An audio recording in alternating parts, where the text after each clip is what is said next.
Welcome back to Bizarre Podcast Dogs Must Die. My name is Grant. You can call him Chip. And today we are not talking about JoJo's Bizarre Adventure. Whoa. It's time to finally go off into some of the spin-offs that started around part 4, kind of, and then 11 years later, or something like that. So today we are talking about the first 2 episodes produced in the Thus Spoke Kishibe Rohan OVA series.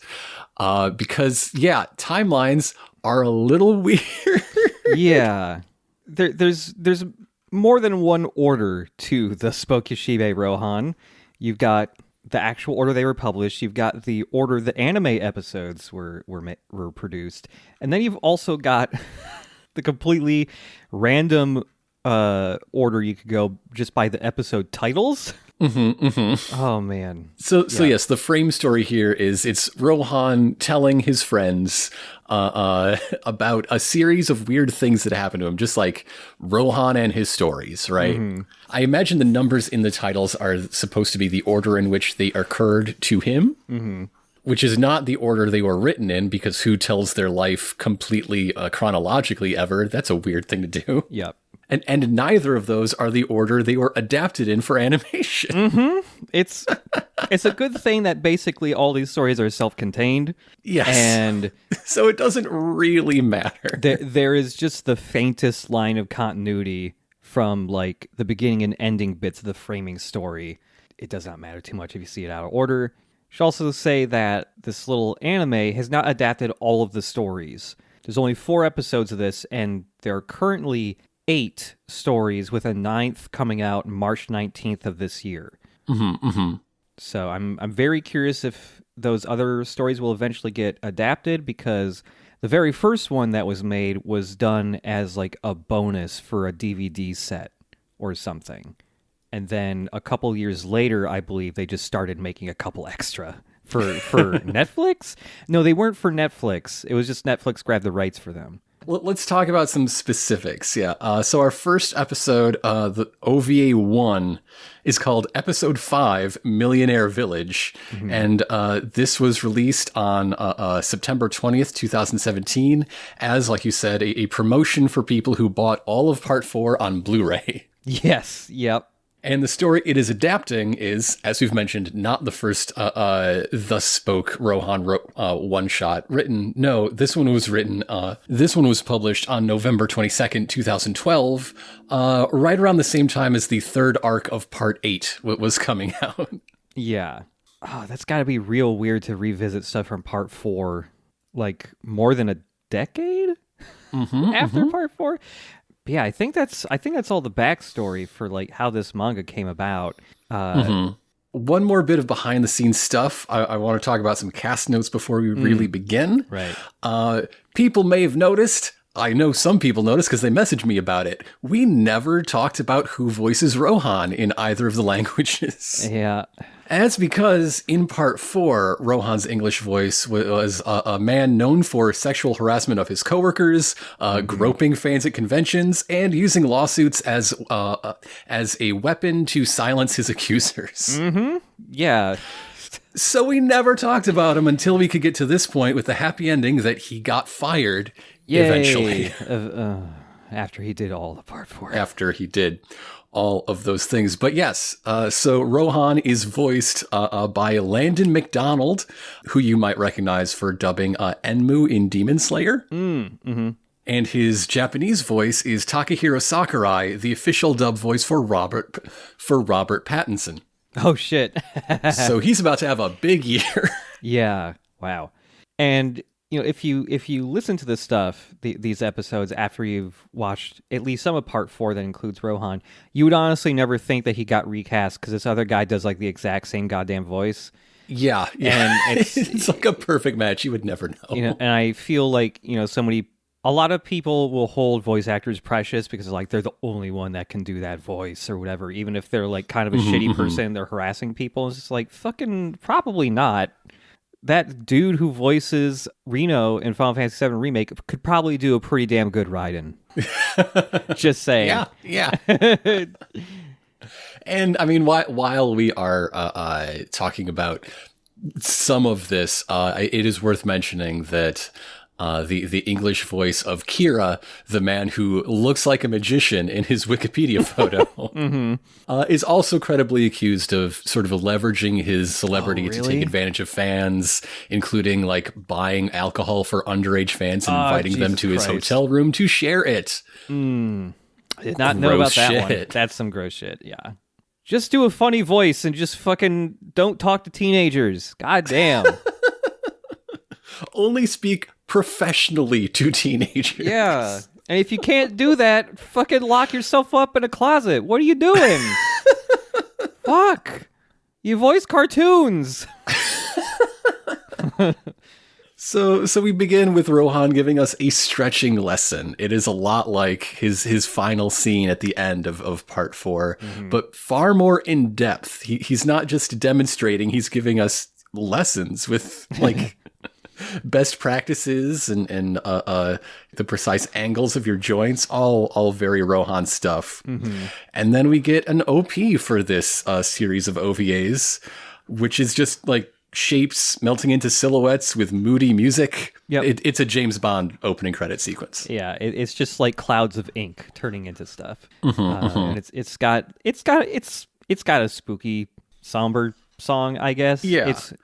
The song sounds like a Please Don't Sue Me version of the Harry Potter movie theme. I can hear that, but then some pipe organ kicks in at the end. So we begin with Rohan, age 27 now, according to info text on the screen, which would place us in 2006, which seems wrong for some reason. Yes, yeah. But he's having a meeting with an editor at the Big Cafe from the Janken Boy episode. Yes. Kyoka Izumi here with Rohan, who's 25, is the subtitles just say manga magazine editor, but she's wearing a badge with the Shonen Jump pirate guy on it, so... Oh, okay. My eye was drawn to this medallion with the pirate because it looks like the logo for a mini golf / go-kart place.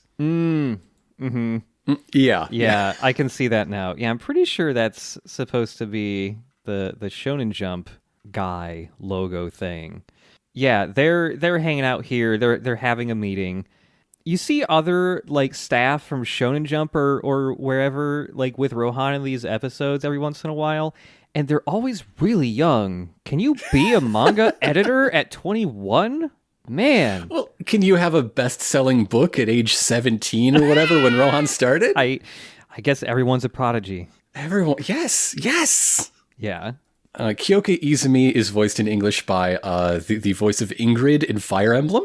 Oh, that's where I've heard her from. Okay. And her Japanese voice dubs Adora / She-Ra in the Princesses of Power show. Oh, okay. Yeah. Cool. Didn't know there was a Japanese dub for that. So they are meeting to talk about Rohan's big one-shot story coming out. It's like 40-some pages. Deadlines are looming. Have you got an idea? And he's like, yeah, I want to do some spooky shit. And she's like, are you sure? Why don't you talk about how to buy a house? The English dub here continues, some pretty good localization and line changes, but sometimes the subtitles, especially in the start of this episode, give you a bit more information than the English dialogue does. But yeah, Rohan wants to like do a story about like a solar eclipse. That's scary. But yeah, no, story about buying a house. How about that instead? Like, she keeps sort of pushing it until he gets more and more offended because she knows he recently went bankrupt buying a mountain villa. Yeah, he bought... How dare she? Yeah, he bought some mountains or something, and he is broke. So much for working from reality. Come on, dude. This is you would have to wait for a solar eclipse to allow yourself to draw one. Come on. Right? There's video reference and stuff, but like I don't think Rohan would settle for watching a video. I have to lick the sun. He's going to look at the eclipse with no eye protection because he has to know how that feels. So while they're kind of debating about this, there's a shot where the camera's looking at Kyoka, and behind her is just Akira walking down the street. He's out of jail now. Well, it's been 7 years. and I guess, the justice system can't prove that he killed anyone. It can prove he stole or was found in the possession of billions of yen of stolen goods. That's true. I forgot he stole a lot of stuff. He stole a lot of stuff. Mm-hmm. But the reason that Kyoka here is so insistent is because she kind of wants to buy a house in an isolated millionaire neighborhood in just a mountain villa of her own, because she kind of found one while just farting around on Google Earth just to kill time, I guess. Yeah. So it's weird to suddenly see tablets and the internet show up in JoJo, but we're here. Yeah, it's 2007, baby. Yeah. I still think it's a little early for the type of tablet she's holding, but I don't know. Yeah, she pulls out this tablet and is just showing this aerial shot of this remote village. She starts giving the story about what this place is, and there's, only a couple plots of land, but there's one open right now. This little enclave is about 80 kilometers northwest of Morio, so basically dead center between the coasts, if you actually look at it on a map of Japan. Yeah. Assuming Morio is a sort of residential neighborhood enclave of Sendai, at least. Yeah. So from the satellite photography that she found it with, we got no power lines, we got no roads, we got no visible infrastructure at all. It's totally isolated. And she wants Rohan to write this story so bad, she is buying the place herself with her own money. Yeah. This place is so secluded and separated from everything else. The way the people who live here travel to other places is via helicopter. They have a heliport. And a department store, yes. And she knows like the names and faces and occupations of all 12 owners. Like, what do you need Rohan for? You write the story. You did all the research. She wants to ghostwrite. He just needs a draw. Ghostwrite. Oh. So the story with this village is that everyone who lives here is a millionaire. They're all like CEO types. Printing company, a shipping company, that type of stuff. And A pharma CEO, owner of a makeup company, an airline. Everyone here is a multimillionaire. Yeah. The story is that everyone who lives here, they did not become rich through, inheritance or already being born into money or anything. These were all normal people who moved up here at the age of 25, and then after doing that, over the course of a couple of years, became incredibly successful. And hey, Kyoka is 25, so she wants to get rich. Yeah. And somehow, even with all of the wealth generated in this millionaire village, property values never went up. I guess because they got no roads or power lines or any shit like that. Yeah, it's not that expensive. It's like $30,000 for a house. And like she can get a mortgage for a dirt cheap place like that. She's fine. Yep.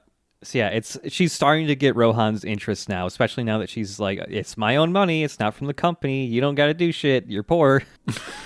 And by the way, I just have to point out the neck belt Rohan is wearing in this. Yes, his neck belt.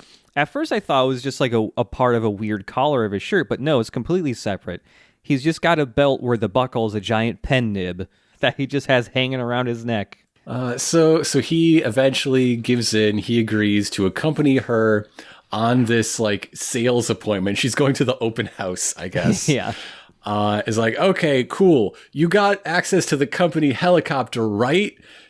No, they don't. Hard cut to just hiking through the woods. 50 miles uphill. Yeah. Surprisingly, no one's that miserable doing this big ass hike. Well, no, I guess they could have driven like 3/4 of the way and just have to hike the last bit. But still, it's a hike. And Rohan is not dressed for hiking. He only dresses for himself. He's got like an outdoorsy sort of windbreaker jacket on. I guess it's okay. It's the most concession we've ever seen Rohan make to the elements. Yeah. So they're hiking, and they eventually reach the front gate, this very tall, walled off, community. As there's steps away from knocking on the door, Kyoka goes, "Oh yeah, I forgot to tell you the most important thing. We have to be extremely polite." And Rohan is just like not getting why that's a big deal. Like, why are you telling me? What is this? And so she lays it out like, hey, you always act like some hotshot diva who's addicted to his own flatulence. Stop worshiping yourself and be a good boy. Yeah, that's verbatim. Why did you even bring him? Oh, man. I like Kyoka. I like Kyoka a lot. Yeah. Oh, yeah, I forgot. You suck, and you have to stop sucking for like an hour or so. Please stop sucking. Just don't talk. I think that's the easiest avenue of not sucking for you, Rohan. Oh, we should also mention that the art direction has changed to reflect the time period this manga was drawn in. So we're kind of in like a weird part 7/8 art style, sort of. Mm-hmm, mm-hmm. Everyone has so much color in their eyes. Oh yeah, and everyone's arms are a lot thinner now. Mm-hmm, mm-hmm. But yeah, Rohan's just like, I don't get why I have to be polite. You're the one buying this place. And, she's just saying like, hey, they really value etiquette and, like table manners and shit here. And it's a really important part of the buying process. We have to talk to the seller himself. We got to be on our best behavior, and fucking including you, dude. And she like gives him a test like, hey, let's practice manners. When's the correct time to take your coat off when coming in? And Rohan gets the answer right. You take your coat off before even entering, when you're still like on the porch, basically. Yeah. And but before there is a question two, before there is a further, step in this crash course in etiquette, they are distracted by a little baby bird. Yeah, Rohan is the one to be distracted first and say, we should do something about that, maybe. There's a little baby bird fell out of the nest, looking all tiny and helpless on the ground. And so Kyoka puts it in a little chocolate box that she had in her bag, I guess. She ate a lot of chocolates on the hike. I don't know. Yeah. Got to keep your energy up with chocolate. And so as they are resolving, they're like, okay, after our meeting, we're going to get this bird back to its home somehow. I don't know. The door opens and they are greeted by the world's smallest butler creep, Ikkyu. Ikkyu is the name of this creature? I don't think this is a person. He's a very weird little boy. He's got a braided mohawk. Mm-hmm, mm-hmm. And otherwise just kind of messy blonde hair. He has eyebrows that are way too high up on his forehead. And his eyes are all black and reflective. They are like polished stone. Yeah, there is no white in his eyes at all. They're very dewy, and yeah, Ikkyu is bad to look at. Ikkyu's English voice is better known as Flame Princess in Adventure Time. Oh, okay. And their Japanese voice was Navi in Ocarina of Time. Oh shit, that's fun. Glad she's still doing stuff. So yes, they are welcomed in. They take their coats off, but before entering, over the threshold, mm-hmm. And they pass through this palatial estate with courtyards and bridges and hallways, and at every stage, Kyoka is making sure that Rohan is behaving properly, making sure that when he takes off his shoes, they're placed orderly and pointed in the proper orientation, mm-hmm. down to the tiniest detail. So Ikkyu also, everyone in here values manners and etiquette. So Ikkyu is also like extremely precise in his movements, like very practiced looking. The way he opens like the sliding doors, like grabs it in the middle, stops, then pushes the rest of it by pushing on like the bottom part of the door, which I think is some type of etiquette thing. Mm-hmm, mm-hmm. But yeah, he leads them to this room and says, okay, please, sit in this waiting room while we wait for the seller to come by and, begin talks with you two. And he brings them some tea. And of course, tea time is the most fraught test of etiquette. Oh, yeah.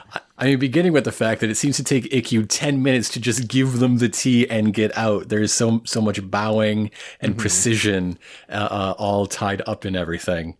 At this point, I'm guessing the test will be like they will behave perfectly properly for one set of manners, but the buyer follows a different. Like they do everything like perfect according to Japanese etiquette, but the seller is an Englishman or something. Yeah. And yeah, so after they are given the tea, Ikkyu like bows and leaves. And like just a beat after he's gone, both of them are just like, this is a test, right? This is totally a test. We got to drink this tea correctly, right? Okay. And so Rohan's like, Kyoka's taking the lead here. And so she's like, okay, when you eat, when you drink, you have to avoid any vulgar movements. You can't make noise. You got to be nice and quiet and proper while doing this. So she leans over, picks up the tea, with the saucer, and begins to take the very first sip of this tea. And then immediately Ikkyu's outside. And he's like, excuse me, the seller doesn't want to meet with you anymore. You fucked up. You fucked up real bad. You fucked up 3 times. And so, yeah, she's made 3 breaches of etiquette. And the first one here was where she sat down. She took the furthest seat from the door when she should have taken the nearest seat to the door, obviously. Yeah. And then when she was walking over to that seat, she stepped on the edge of a tatami mat, which is a horrible breach of etiquette.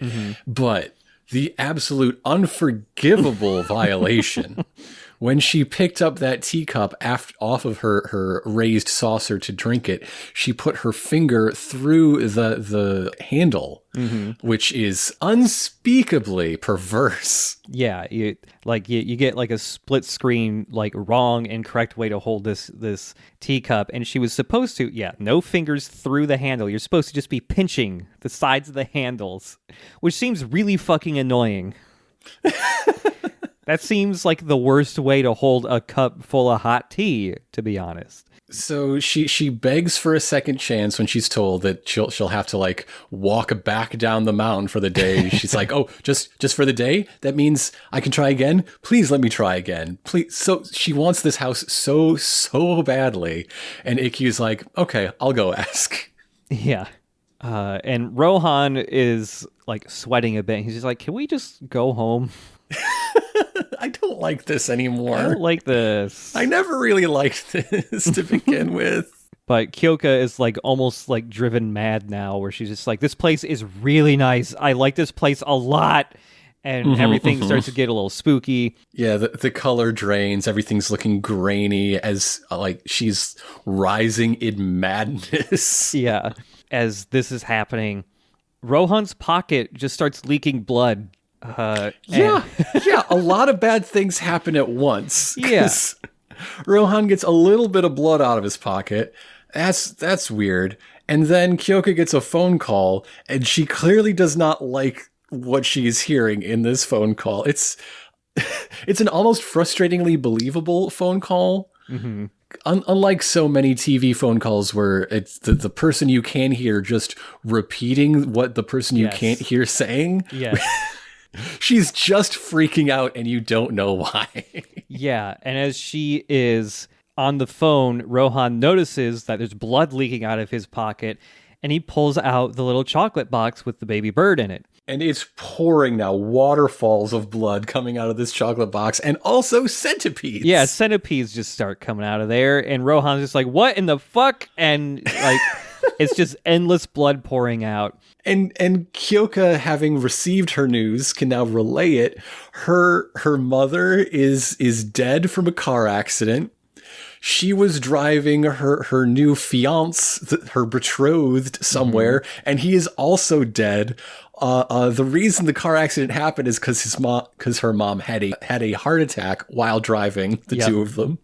Just tragedy compounding tragedy. Yeah. And also this bird has a lot of bird blood. And like as all of this is happening at once, Ikkyu opens the door and says like, okay, the master has given you permission to try again.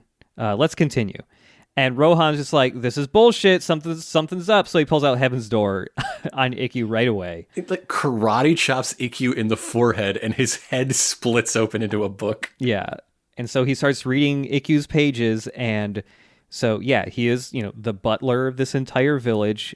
More than that, quote, I am the messenger of the will of the land. Yeah. Those who enter here with no respect and breach manners will lose something they cherish. That this is the punishment of the mountains itself. When you're tested, you either gain something or lose something, and that's just like the code of these mountains. So yes, the punishment for stepping on the edge of a tatami mat is the man you're about to marry dying in a fiery car crash. Yeah. These are equivalent. Who sent the mountain spirits to finishing school? This sucks. Where did they learn this?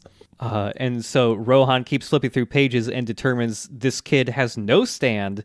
This is just ghosts. This is just haunted hills getting pissed off. Though his face splits open even more to reveal another page within like the current layer of pages on his face. And it says, reading someone's mind without their permission is an act of disrespect. And this seems to be the first time Rohan has encountered that idea in his life. Yeah. He was not aware that this is generally considered rude. So that's when the editor has a heart attack. Yep. Kyoka just falls down and is twitching and foaming at the mouth, having a heart attack. And I'm as surprised as anyone to see this evidence that she is important to Rohan. Yeah. Maybe it's more that the mountain spirits are taking away his career. She is having this heart attack on the floor. Ikkyu asks, like, do you want to go home or do you want to continue with the test? And like, as this is said, like the doors part open and like the entire house they're in just kind of lifts away to reveal these gigantic trees, spooky trees, where the shadows on them are like vaguely forming scary faces, like skulls. It's really cool. It's super cool. And they're kind of like warping and waving a bit. Yeah, it's super cool. This is good shit. So Rohan decides he's gotta play the game back up to break even, essentially. Yeah. So he's faced with yet another challenge. Oh, you thought tea time was fraught? Now you must eat corn or die. Yeah, I love that there's all this tension and these spooky haunted mountains and trees and stuff, and then like it just hard cuts to Ikkyu just holding a plate with a corn cob on it, and it's supposed to be like the most serious like shit. Eat this corn, Rohan. Eat the corn. So the test is how one properly, according to all known laws of etiquette, eats corn on the cob. He has a full, tasty-looking corn cob, a fork, a knife, and a pair of chopsticks.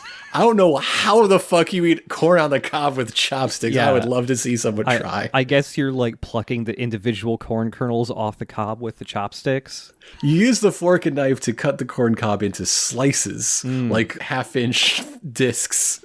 And then you use the chopsticks to bring them to your mouth. Yeah, my girlfriend here just had a really good idea. You take the chopstick and you just skewer it through the corn cob and then... Like those little pokey things. Yeah. Like the music has really cranked up. This is like do or die shit, and Rohan's hands are shaking. He briefly lifts the fork and knife off the table like, fuck, how do I eat a corn? And then he puts them down and does the JoJo like I'm not owned smirk and is like, aha, you fucking fool. I've always known how to eat corn the correct, polite way. So he reveals his secret that like this, nobody fancy eats corn on the cob. It is time for backyard rules. That is the dominant etiquette of the day. You eat this shit with your hands. Yeah, and there's like such a loud, like punchy, forceful sound for him just grabbing the corn with his hands, like boom. This is a devastating blow. And the way he just like splays out his hands, like almost covering the foreground of the frame. Yeah. He's like, with these, motherfucker.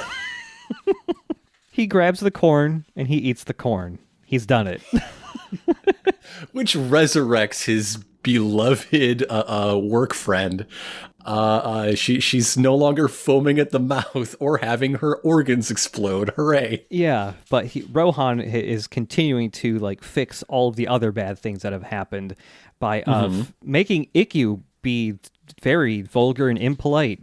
When his face was open, he wrote in Ikkyu's book that he cannot see the edges of tatami mats. So he's walking all over those edges. He's just been tap dancing on those edges, and every time he reacts with shock, wouldn't you know it, he steps on more edges. So apparently there's a home and away scoreboard in the hearts of the mountain gods. Yeah. Where every time Ikkyu fucks up, one of Kyoka's sins is forgiven. Mm-hmm. So yeah, Ikkyu has fucked up a bunch, and he's just like, okay, well, do you want to continue the test, or you just want to leave? And Rohan just goes, I'm fucking leaving. This Goodbye. place sucks. I don't want to be here anymore. Goodbye. And like as he is leaving the estate, all of the evil, spooky faces on the trees fade away, and the forest returns back to normal. Oh, it looks even cooler the second time, actually. Yeah. And so he pulls out the little box with the bird in it from his the bird is happy and healthy, and Heaven's Door lifts the bird up to the nest from which it fell. Mm-hmm. And that's the end. So we're back in the cafe, and Rohan is telling the story that started with him at the same cafe. Mm-hmm. To the high school trio, to Josuke, who sits with his back to the viewer and silent the entire time. Yeah, he never says anything. And Okuyasu and Koichi. Yeah, and so Koichi, like, it fades to Koichi just going like, wow, did that story really happen? And as Rohan is going like, oh yeah, man, all that shit is super true. It really happened. Very faintly in the audio, in the background, you can hear Okuyasu eating like pancakes or something. And in the English dub, at least, you hear him go, oh yeah, baby. He loves himself some pancakes. Mm-hmm. So yeah, to wrap up the loose ends of this story, when they got back to the city, Kyoka got another phone call from her mom, just like, it was just some fender bender. Everyone's shaken but fine. And you know how your aunt likes to exaggerate when there's bad news. Uh-huh. So yeah, Rohan is still like super broke as he's telling this story to everyone. Mm-hmm. And it turns out Rohan has been staying with Koichi as his house is getting renovated or whatever. I think he had to sell his house to pay for what we're going to talk about next. Yeah. Yeah, he's so broke he's been living with the Hirase family for a while, like long enough to be an imposition. And Okuyasu's like, hey, I got a lot of empty rooms and they're spooky as shit. And Rohan thinks to himself like, yes, I could live in an abandoned haunted mansion. This will be fine.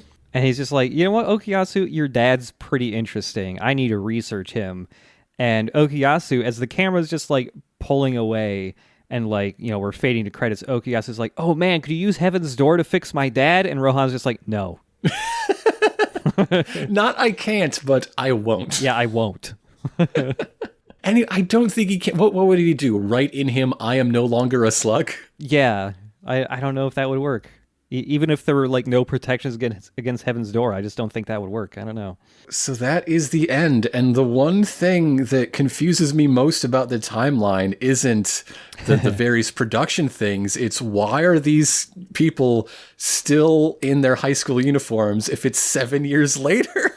Yeah, I really wanted to see the grown-up boys. Like, why don't they have other clothes? Mm-hmm. Yeah, Koichi's just going to be a little guy forever, but it's still 7 years later or whatever. Yeah. They should have jobs. Yeah. At least one of them might be married. I don't know. 7 years is a long time. It's absolutely Koichi who would be married. Both Okuyasu and Josuke will never marry. They'll just be basically a couple with each other, but they never acknowledge it. Oscar and Felix, but with more cuddling. Yeah, yep. So that brings us to episode 2, Mutsukane Hill. Araki's one-shot was published in January 2008, around the same time he was making the 14th arc of part 7. The 14th arc, oh my god. Whoa. And the OVA for episode 2, Mutsukabe Hill, was released July 2018, just a few months before part 5 began airing, as a bonus for people buying the second collected volume of the Spoke Rohan one-shots. Okay. So essentially, this OVA is just like promotional tie-in shit. Yeah. And there's just been enough times they've needed to to make something extra that they could just keep pulling from this. And like, when people say OVA, or at least when I think OVA, I think of like 80s and 90s just dumping huge amounts of budget in because you know the sort of return you're going to get on that investment, right? Mm-hmm. That's not what this is. Like, these episodes look like, I mean, with some updated, character models, but they essentially look like late part 4. Mm-hmm. Like well framed, well directed, fine. Less of the really interesting camera work and compression of space from early part 4 for sure. Yeah, definitely. But like, not steps above when you think of the OVA boom OVAs. Yeah, OVAs kind of is pretty different these days. Like, there's been a couple OVAs I've watched for other anime, and they always feel like. The other ones I've seen have honestly felt like even cheaper than the normal series that they're from. Yeah. Mm-hmm. I mean, I guess it goes to show how, market pressures have shifted from the mid 80s to early 90s. I really wish something would happen that would cause OVAs to be like the quality they were in the 80s and 90s, because, man... They seem to have moved from the big thing you use to make a splash to hook a fan and to launch your brand into like this, the thing you make to reward the people that are already hooked. Yeah. Like this is not going to be anybody's first step. It's a fucking pre-order bonus. Yeah. But man, I'm just thinking what part 4 could look like with like that 90s JoJo OVA quality, like in the animation. Oh man, that would be dope. Yeah, we got the episode 2 here, Mutsukabe Hill. We're starting off at the same cafe. And Rohan is meeting his editor. Different editor, though. Yeah, different dude. This is Minoru Kaigamori, who is 23, and he's meeting Rohan at the exact same table at the cafe. He's got a favorite table. Yep. The people who work there must know Rohan by this point, right? They know what he wants, which is to be left alone. He's lived here for 7 years over the course of this 1 year. I don't know. Maybe that's what episode 1 will be about whenever Araki writes it. How did Rohan age 7 years in a year?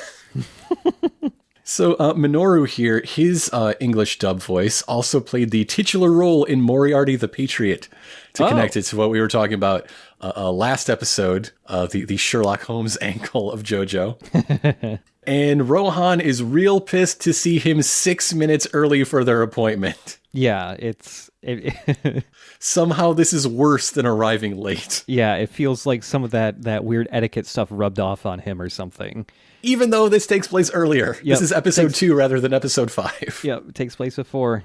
So yeah, Minoru, while he's sitting down, is like, hey, what are you reading? Dostarl, is that like a new band or something? And Rohan's like, no, it's a fucking Russian artist from the 50s. Shut up.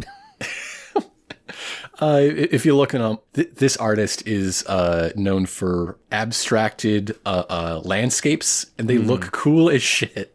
Ooh, I gotta look this up now. Right? Yeah. This meeting is interrupted before it even begins, which is good because it's not supposed to begin for 6 more minutes, by Akira and Tamami. Turns out they're huge fans. Yep. And they want some autographs 7/1 years late to the party. The editor's just like, no, we can't do this. We have a really important meeting about Rohan's new one-shot. 61 fucking pages. That's a lot. We're really busy. That's a fucking book. That's not a one-shot. That's a book. And, he's just like, we're really busy and all this shit. And as he's saying this, like, coffee, like little splashes of coffee are just flying into the frame and onto these little blank sheets of paper these guys are holding up. And he's just drawing with the coffee. Yeah, because Rohan Kishibe is, at least from a technical perspective, the greatest artist to ever live. Yeah. And they're just he has flung fucking mochaccino from his straw across a 4-foot gap to make drip painting sketches and autographs for these two. Yeah, and they just go, oh shit, coffee art. Yeah, thank you. And fucking then they just long range from downtown. And then they just like run away like little kids. Like, very, very happy with the cool art they got just now. Probably to flip it on eBay. It's these two. Come on. Yeah, I can't. They don't read. No. So Rohan, with his editor alone, has got a level. He needs an advance on this fucking XXL one shot coming down the pipe because he's broke as shit. So now he explains that he's homeless. He's crashing with the Hirase family. He does not even have a desk upon which to draw at this point. Yeah. Because he sold everything. He sold his Sailor Moon figures. He sold his Led Zeppelin albums. If you draw a Venn diagram of fans of those two things, it's Rohan, baby. That's the center point. Oh, God. I love that he has Led Zeppelin LPs. And also he had to sell all of his Rurouni Kenshin manga, which, it's probably better you just got rid of all that anyways. I like the idea that Rohan is a Rurouni Kenshin fan because I checked its publication dates. It lines up perfectly with his teenage years. Oh, yeah, there you go. That makes sense. And also because it finished its run in 1999, he would have been publishing alongside it in the early days of Pink Dark Boy. Oh, there you go. And like a very oh my God, when I started drawing at age 2 months, I never thought I'd be like in the same magazine at the same time as my idol. Yeah. But there's no way Rohan would ever say that out loud. Yeah. And I also guess this story is taking place before the author of Rurouni Kenshin got convicted for possession of child pornography. So. Yeah. Oh, boy. Yeah. Rurouni Kenshin, folks. I didn't scroll that far down on the Wikipedia page. He was in jail for like 2 years or something, and that he's out. Ugh. Yeah. Okay. Yeah. Good job flipping those before the bottom falls out of the market, Rohan. That's a canny investor's eye. Mm-hmm. Oh boy. Yep. That's like the main fact I know about Rurouni Kenshin. And now I know a fact about Rurouni Kenshin, aside from its dates of publication. So Minoru is confused with the news that his star writer on his editorial desk is broke as anyone has ever been because, hey, didn't you just buy a fucking mountain recently? Yeah, he bought a shitload of land and he bought it not to live there. He bought it for research for a story. Obviously. Rohan goes on to explain, hey, I bought this because I heard in those mountains, in those hills, there's some type of ghost. There's a resort village up in those mountains, and there was a developer who was trying to buy that land to build a road up to the village, and I could not have that because all that construction might scare the ghost away. So I bought the land and also 6 mountains surrounding it, so no one could build anything there. So Rohan, faced with what is obviously a Scooby-Doo plot. Yeah. Oh, right, and also his spooky monster make land cheap. Now we build our road to the ski lodge. Oh, he says, no, the ghost is real, and I need to establish a nature preserve for this ghost. And then he said, oh, also, I can't sell the mountains anymore because they're worthless because the resort development plan that was going to happen there fell through. So it's worth jack shit. Please give me money in advance. I have these worthless mountains. But at least I can hunt my cryptids in peace. At some point, for some ghost story Rohan's going to write, he must just do like guest on an episode of Ghost Hunters or something, right? For research.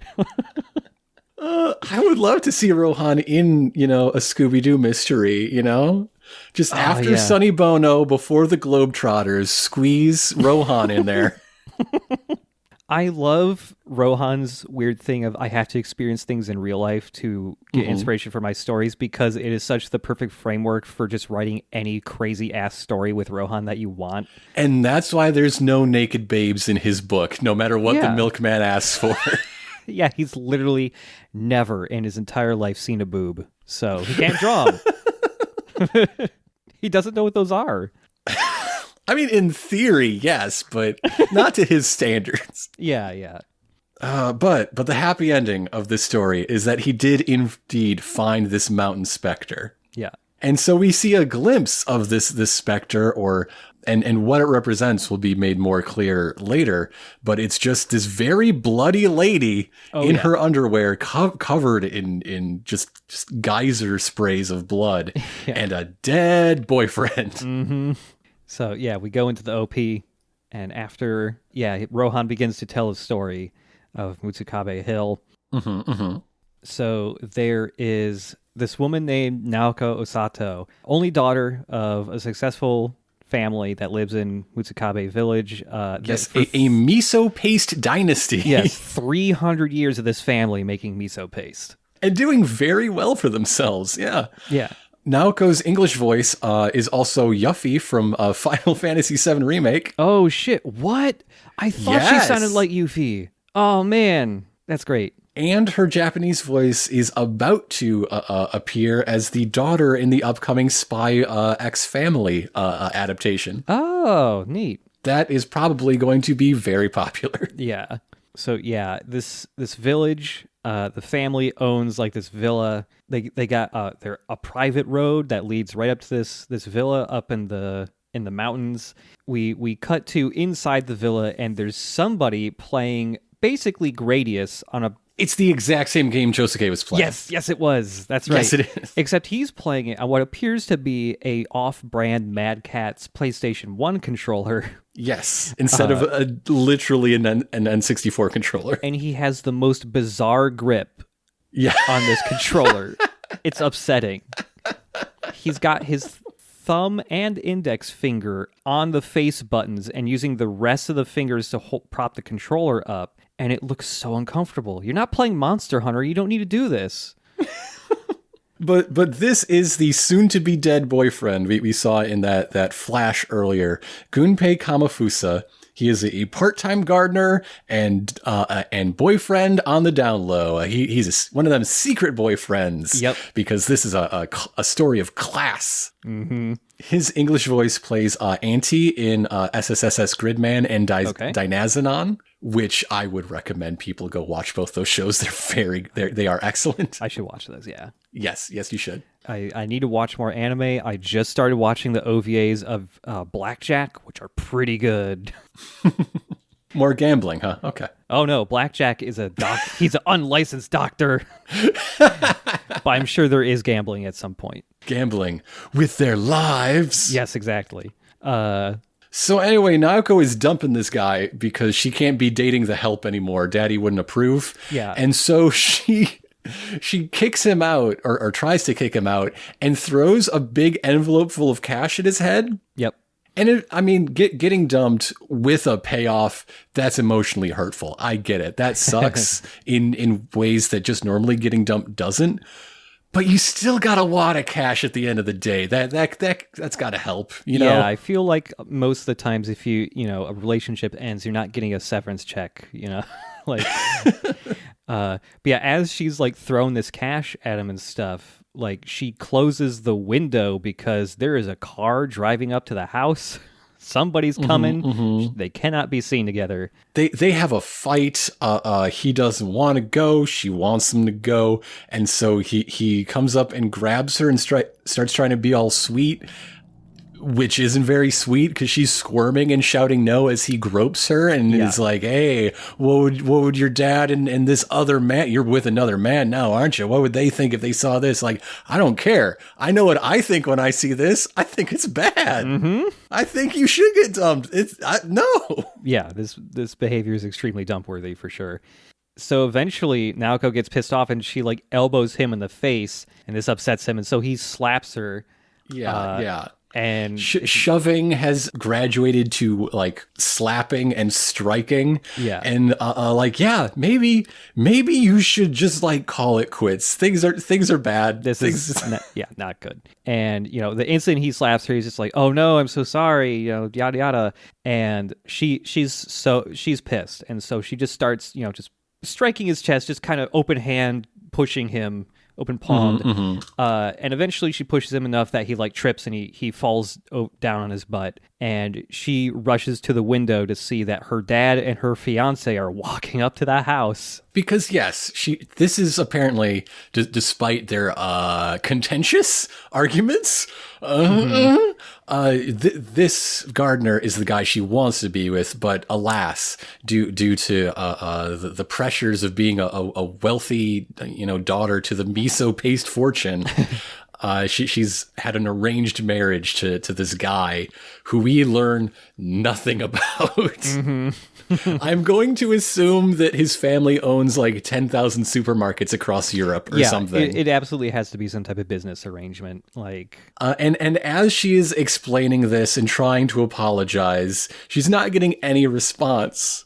And when she finally turns around and sees her boyfriend still sitting exactly where he fell, lying against a bag of golf clubs, she starts to fear the worst. And as she pulls his seated torso forward, those fears are revealed to be accurate. A putter has somehow pierced the base of his skull, killing him instantly. Yeah. So he's starting to bleed on the floor, and Naoko is freaking out. Like she tries to cover up the wound with a towel. You should have taken the cash. It was probably just your back wages for gardening. Don't think too much about it. Just take it and go. Yep. And yeah, she's trying to stop the bleeding with a towel. And she's like, oh, shit, everyone's going to think I just straight up murdered this guy with this golf club. And she starts thinking about what to do as, her dad and her fiance are slowly approaching.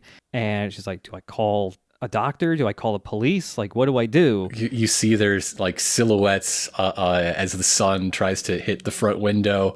And she's freaking out. She tries to like play dead, be silent, and they're still not going away. So it's time to just like start hiding the evidence in a fury. So she strips off her dress so it doesn't get any blood on it, throws it to the side, and she starts dragging this body down the hallway. Yeah. And yeah, there's just blood streaking all across the hardwood floors. She's like, okay, where the fuck do I hide this guy? Underneath the sofa? And then like she looks down at the body and it's gushing even more blood faster than it was before. And she's like, this dude's dead. His heart is not beating. How is this much blood shooting out of his head wound? What is happening? It's the classic story of trying to avoid trouble, pulling you deeper and deeper into trouble, but with a shouty underwear babe. Yes. And then as this is happening, you hear her dad go like, hey, are you there? Oh, hold on. I got a spare key. And you see the deadbolt start to turn. And they are slow as glaciers, these two guys. These guys must be high on something. They did a line of something before coming here because, they are moving like at... Yeah. They saw the Quaalude scene in Wolf of Wall Street and were like, that shit looks fun. Yeah. How much do we take? I don't know. How much you got? Miso paste, yeah. So she has time to get this corpse all the way to the kitchen where she keeps her first aid kit and bandages up the wound with 4 huge bandages like laid over each other like she's making an asterisk on the back of this guy's head. And it still gushes out. And so she's like, okay, fuck. So she gets out like a suture kit and she starts stitching up the wound. So much blood has poured out of this dude. He looks mummified. He's shriveled away. All moisture of his body is leaving out of this wound. There's a part where she's just like, can humans bleed when they're dead?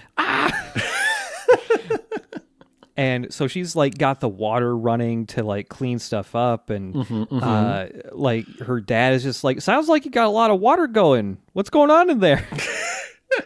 She's convinced them both to just like meet her in the big house because she's freshening up, she's changing.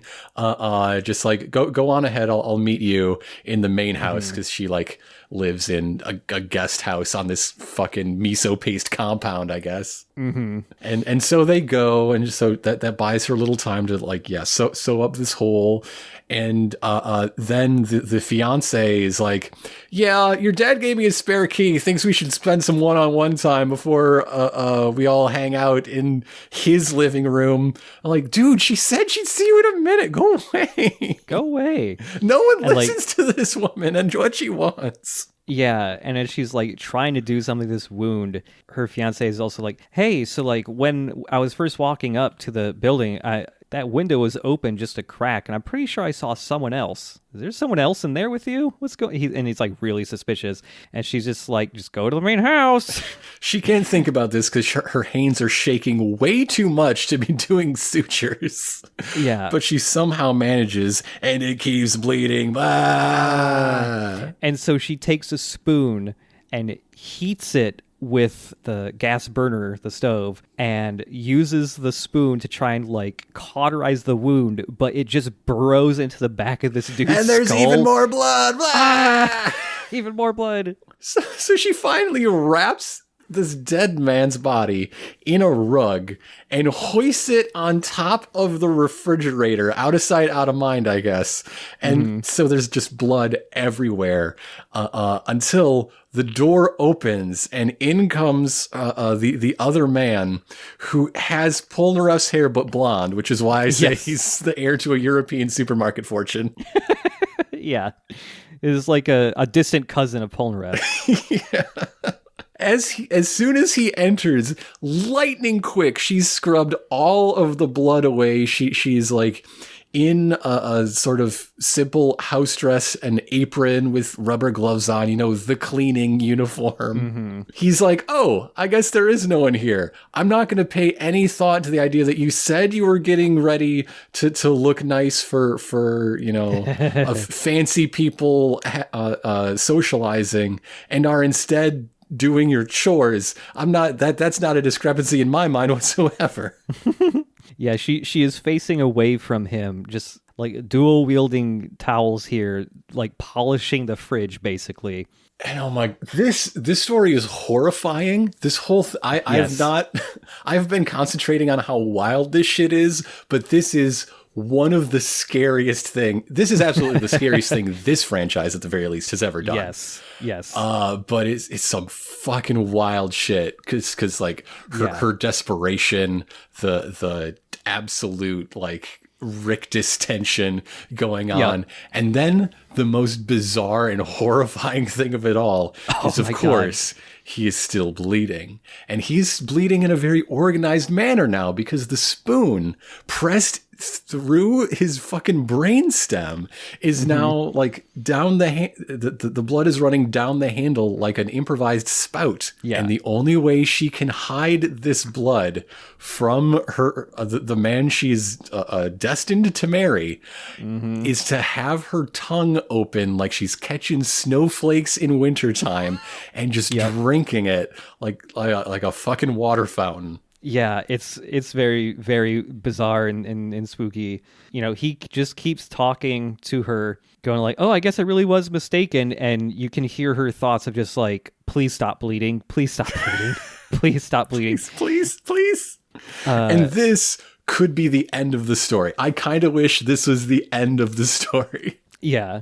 This is straight up just like a Junji Ito story. Like this feels extremely Junji Ito inspired. But yeah, the story continues here where like the fiance never caught on, so he leaves, and you know, there's a creepy shot where it's like you're looking at the fiance and the camera's just like right in front of Naoko, like she's barely in the frame. It's just some of her face and neck, and there's a part where he turns around and is just like, okay, I guess there's nothing going on here, I'll see you in the main house, and like she cracks a smile while still drinking the blood, and it's so weird and creepy looking. But it's not the end. It's because more happens, of course. As narrator Rohan tells us, they do get married as planned. They have been together for a few months now. However, every single day, Gunpei keeps bleeding another 300 cc's. Yeah. Which comes out to about 1 1/4 cups. He cannot be a blood donor. Yeah. And so every day, Naoko must secretly collect and get rid of that blood. They've never been on a trip. They didn't have a honeymoon. They got married at home. Mm-hmm. She's never left that compound for anything overnight because she must tend to the blood. She doesn't drink the blood. That would be fun. She just sort of secretly nips away and flushes it down the sink or whatever. Yeah. She tends to this every day. Eventually, they live long enough that that guest house gets demolished, which removes the hiding place for the body. So Naoko has moved it into an attic above the closet in the main house. Don't know how maybe she's cleaning the attic. I don't know, but somehow she discovers that when she sprays water over Gunpei's like mummified corpse, he briefly returns back to normal. His skin becomes normal. And she can speak sweetly to the man she wishes she was with this whole time, that she has this very intimate relationship with. Yeah. There's a shot here of her just like doting over this restored corpse, just saying, I'm going to be the one to take care of you forever. And this could also be the ending of the story, but it's not. Yeah, how did Rohan learn about all this? Well, one day he was walking around his massive land holdings in the mountains, and of course, whenever he sees someone for the first time, he opens them up and reads their book, because he hasn't yet learned that's rude. Yeah. So we see a time that Rohan was, he's walking up like a highway road that leads up to these mountains, and he's being hounded by this guy named Batsudera, who's just constantly begging, like, can I buy your mountains? Can you sell me your mountains?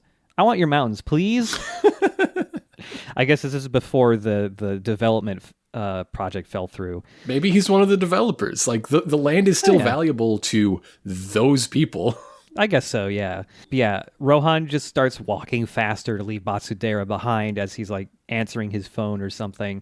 Like he just accidentally bumps into this girl who ends up being Naoko Sato. And yeah, so he immediately hits her with Heaven's Door and reads her book and learns all about the existence of Gunpei. Or excuse me, that happened in the past, and that's why he's going back now to do more research. Yeah, and this time he runs into a younger girl near the family villa. And she recognizes him like, hey, you're that dude that bought all of this land and is broke as hell. That's cool. I'm going to run away now.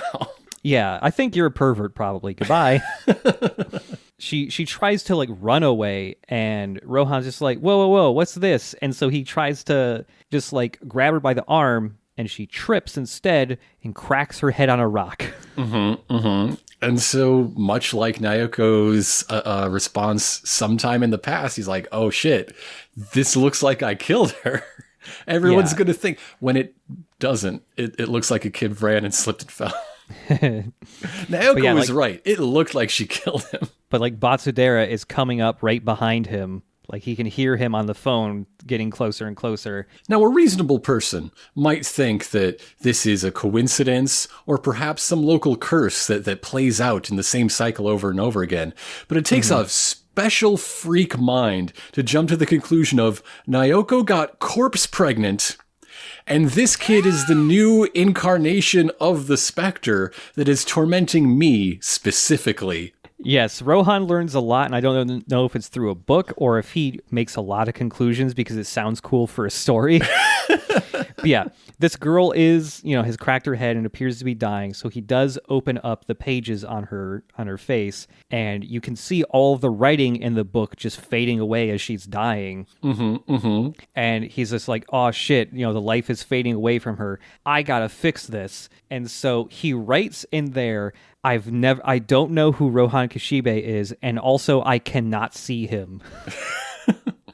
And this fixes her up somehow. So I don't know if he was right about Naoko having a daughter fathered by a corpse, but this kid does seem to be the specter specifically hunting Rohan. So if it cannot perceive Rohan, it cannot target Rohan, so it has no reason to die. Yes. So now it can live a happy life as like a preteen miso paste heiress. Yeah, Rohan figures that what is going on here is that there is some type of specter, or he even theorizes organism that is either like a person or possesses a person to find a way to die in front of someone to cause such great guilt that their corpse, and thus the specter or whatever, is cared for forever by this guilty person.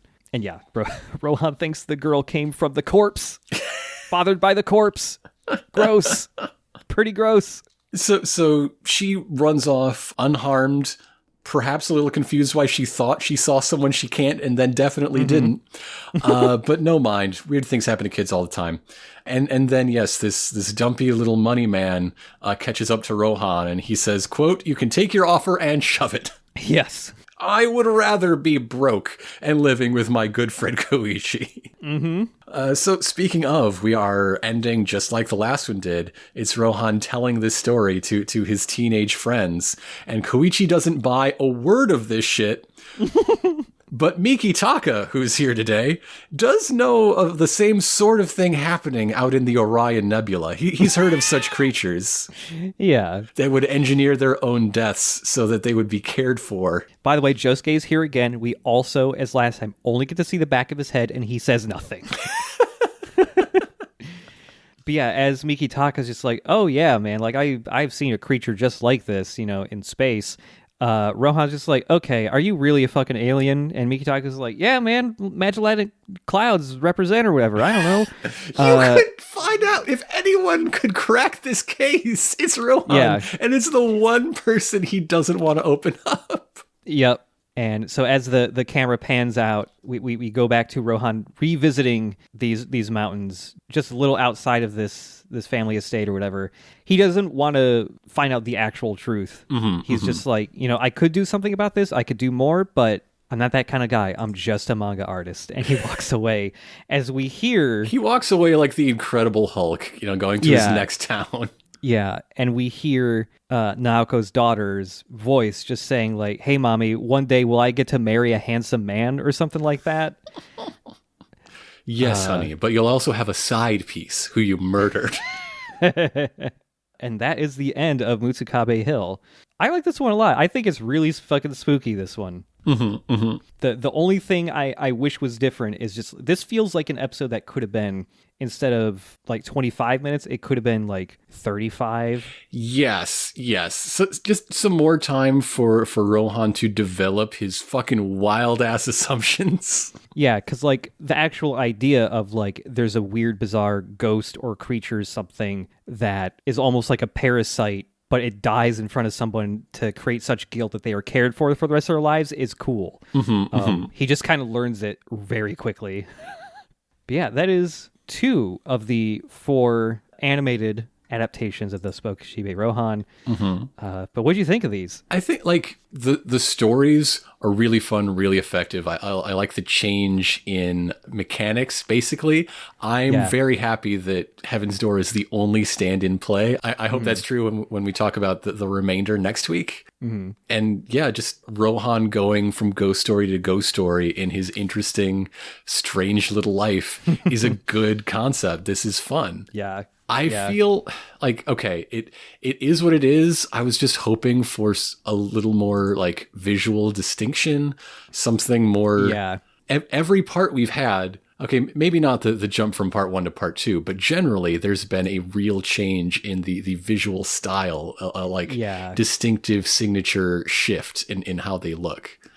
And that doesn't happen here. Like it's just a little extra, but in the sense of more and not extra in the sense that people use it these days. Yeah. Which I guess is something that I was hoping for and didn't even really realize until I didn't get it. Yeah, there's still definitely every once in a while some cool visuals like the spooky trees and stuff. That was great. That's good shit. Yeah. But yeah, this basically looks like part 4, but while reflecting a little bit more of the art style of the more recent parts. It's kind of like in between. Koichi's eyes are so dewy. They're so colorful. Yeah, he's got lots of lashes now too, like even more than before. But yeah, I think these are really cool. I really got to get around sometime to reading the ones that have not been adapted. I'm sure those are pretty cool. I'm glad he's making another one that's coming out in another month or so. This episode is going up March 28th. Yeah. The ninth The Spoke Rohan Kishibe one-shot will be published by then. Yep. Man, looking at like the original stories and when they were published and stuff too, they also kind of bounce around the actual like publication too. It's like Weekly Shonen Jump, then Jump Square, Shonen Jump Plus, Bisatsu Margaret. What is that? Oh, it's just a shoujo manga magazine. Huh. He published one in a shoujo magazine? Huh. We finally got Shoujo JoJo. Oh man, shoujo JoJo. So yes, next week we will be finishing the OVA series with episode 16 at a confessional based on the first The Spoke Rohan Kishibe one-shot. And episode 9, The Run, based on now the penultimate one to be published. Yeah. That came out in 2018. We had almost started this by when that was written. Yep. Yeah, and then there's just a ton of stuff in the middle that has not been adapted. But maybe one day, that'd be fun. I almost want Araki to just do a completely separate, just ghost story manga. Because, like, this stuff is good.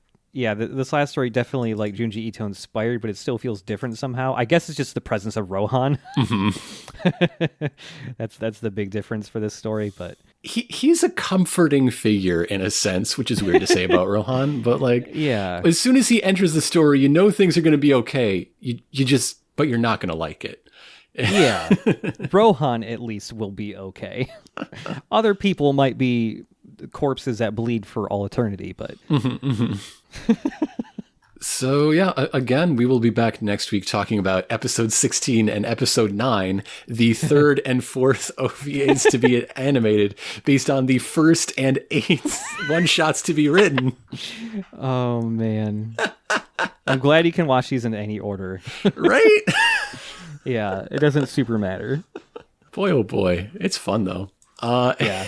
And until then, why don't you tell people about the show? We are in sort of a transitional time because, like, much like the Spake OVAs, I don't think this is what's going to hook anyone into Bizarre Podcast Dogs Must Die. Yeah, this is just some fun side stuff. But that does mean part 5 is coming around the corner. Again, when we started this show, it was what we thought would be the end. We had no idea that part 6 would be announced and then begin its run while we were catching up to it.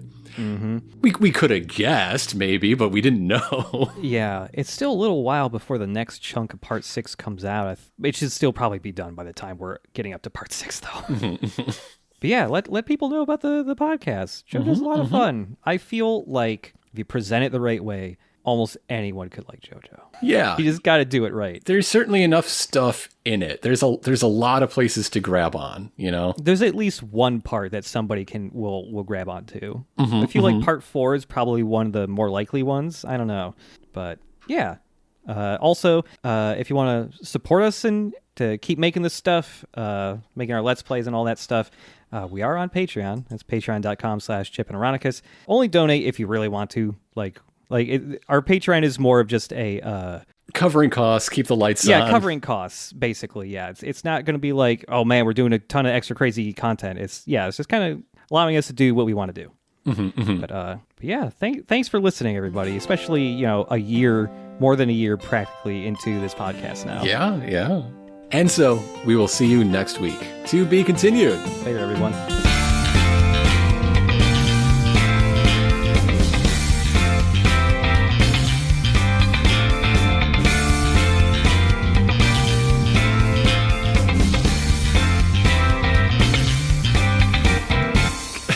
This is such a fucking lie. What? So, okay, I'm getting these publication dates from the Wikipedia page for The Spoke Kishibe Rohan. And synopsis. Set between Diamond is Unbreakable and Golden Wind. The fuck it is! No. Rohan's 27! Maybe one or two of these stories is, but no. I mean... They have tablets. It can't be set between these two parts. And at least the ones we watched aren't so far back from the stories he's relating aren't so far removed from the stories he's telling because they're about his very acute and current financial ruin. Mm-hmm. Oh, man. Koishi's just going to be that little guy forever. And yes, they're dressed to go to school later today. Like, yeah, they're getting pancakes before the school bell rings. Oh, man. That's how to do it. Between part 4 and part 5. Fuck you. You can't. No. This is a lie. It's a lie. No. Mm-mm.